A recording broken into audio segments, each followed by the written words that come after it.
maluwag lang naman ba sa araw pag holiday? Luluwag ang kalsada pag holiday. Hindi pa paluwagin natin.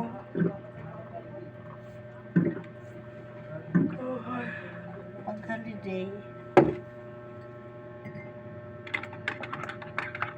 Kaluto na ako. Buti na lang. Nagre-reltok ako kung anong maluto. Kaya, nagre-reltok na ako.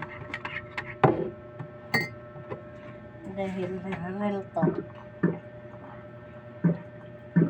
Kape rin ako. Tadi pa ako nag-merienda. Mahirap. Sayong. Kaping puro. Para di kantokin muna. Ito kakain pa.